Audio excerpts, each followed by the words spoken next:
Hello and welcome. Today is August 18th, 2020, which means it is the 100th anniversary of the ratification of the 19th Amendment, which finally secured the vote for women in the United States. Of course, the 19th Amendment and women gaining the vote was not a cure-all for our problems in the US, nor was it the final date for everyone in the US to be able to vote.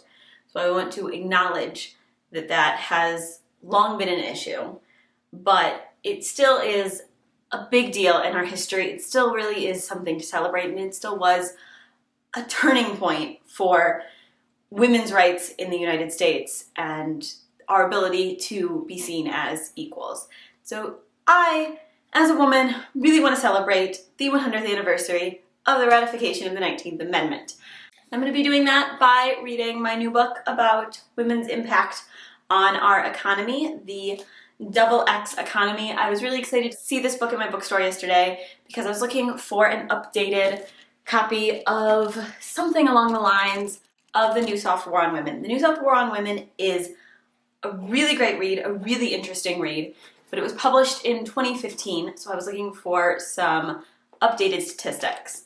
But essentially, this wonderful book, The New Soft War on Women, talks about how even though on the surface level things may seem largely equal, once you start to really dig in to our lives, they are not. That there are still a lot of big and little things that women need to deal with every single day.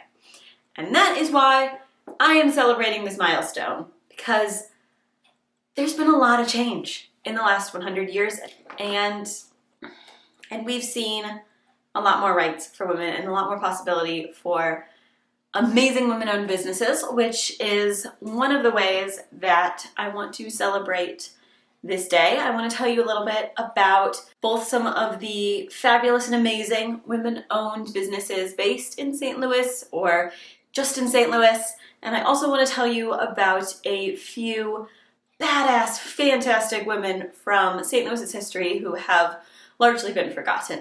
First, some fabulous women-owned businesses. I want to start by talking about sports, which may seem a bit odd because, yes, our major league sports tend to be male fields. We tend to talk mostly about male athletes, but St. Louis is the home to the St. Louis Surge, and they are a female professional women's basketball team. And they are owned and run by a badass, awesome woman who is here for St. Louis. The St. Louis Surge really supports female empowerment. They really support the city. Their games are super fun. They play at WashU, and I would highly suggest when they are able to play again, going to at least one game. And then there's Big Heart Tea, founded by Lisa Govro, and women-owned, women-run. All of her employees are women, and they make some of the best tea you have ever had. I would especially suggest their Cup of Sunshine and one called Royal Treatment. Lisa and her team source their ingredients directly from farmers who use sustainable methods. They can trace the supply chain all the way through. It's a very ethics and transparency based organization, which is kind of new for the tea world. There isn't really a lot of clear supply chain tracking. Her stuff is top-notch quality, absolutely delicious.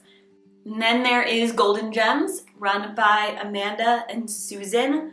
These sisters are phenomenal and super friendly. They always have a great smile. They too are really here for St. Louis.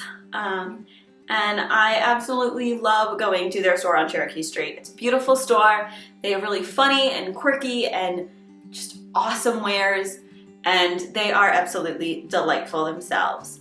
There is also Colleen's Cookies, which is possibly my favorite brunch spot in town.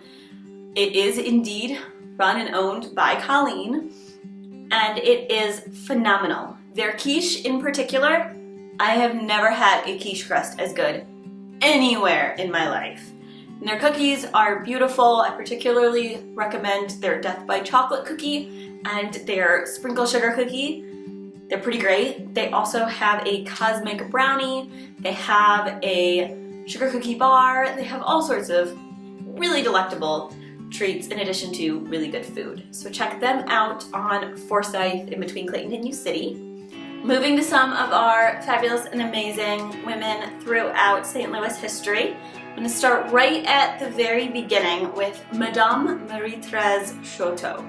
So Marie-Thérèse Choteau was better known within St. Louis walls as Widow Choteau, or as they were largely French-speaking at the time, although there were a number of Spaniards as well who lived in St. Louis. She was known as Veuve Choteau, which would mean Widow Choteau.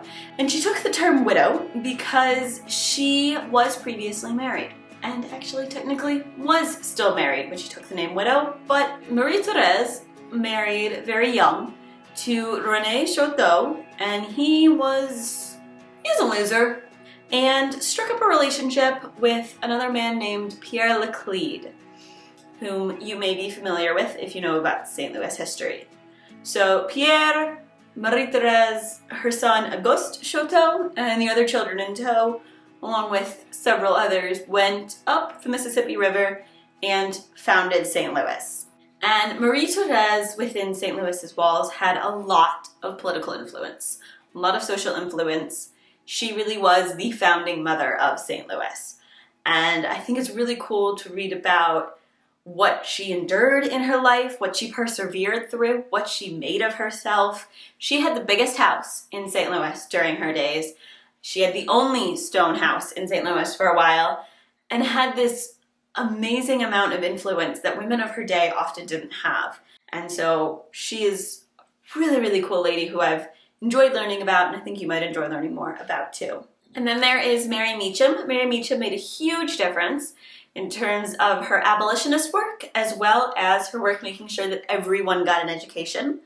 She and her husband set up a school, and she persevered through a number of threats, through jail, through many other trying circumstances to ensure that not only every free and enslaved African American in the area could get an education, but she also ferried so many people across the river. She was a stop on the Underground Railroad. She spoke out constantly as an abolitionist, and she made a huge difference. And then there is St. Rose Philippine Duchesne. She was a visitation sister, a Catholic sister, and she and a small contingent traveled on their own from France, not knowing English yet, and landed in the St. Louis area and established the first free school west of the Mississippi. They did a lot to promote education in the area and to help anyone and everyone in the area, both people living in St. Louis and St. Charles at the time, but they also did a lot with the Native American tribes in the area, especially the Potawatomi tribe. They really cared about everyone who was here, and St. Rose Philippine Duchesne in particular she was tough. They went through a lot. She rarely had an actual bed all the way through her 70s when she was traveling and teaching and ministering. And then we have Dr. Mary H. McLean. She was the first woman to hold an official position at the St. Louis Female Hospital, and she was also the first female admitted into the St. Louis Medical Society. She did so under the name Dr. M.H. McLean. She did a lot to promote women's health in the area. She advanced the knowledge on women's health, and she founded the Evening Dispensary for Women, where women were able to come and get medical advice, medical treatment, regardless of what they could afford. And then last but not least is Edna Gellhorn. Edna Gellhorn is the first president of the Missouri chapter of the League of Women Voters. She did a lot for suffrage in the state of Missouri and across the country. She traveled all over the state talking about suffrage, talking about why it was important, campaigning for the ratification of the 19th Amendment. She helped organize the 1916 Golden Lane at the Democratic National Convention.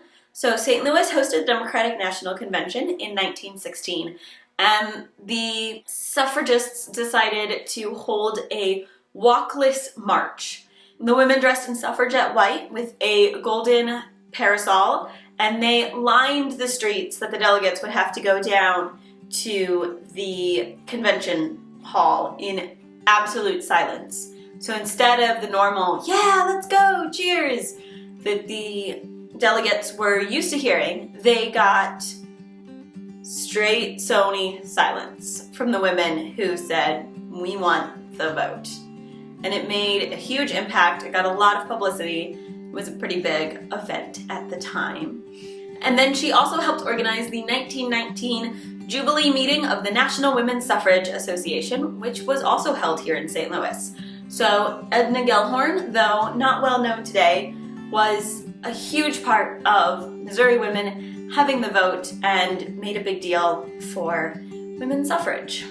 So those are some of my favorite local businesses that are owned and run by women. Those are some historical figures from St. Louis's past that I think are totally badass and absolutely amazing. And I hope you enjoyed learning about them. I hope you are thinking about going to a women-owned business today.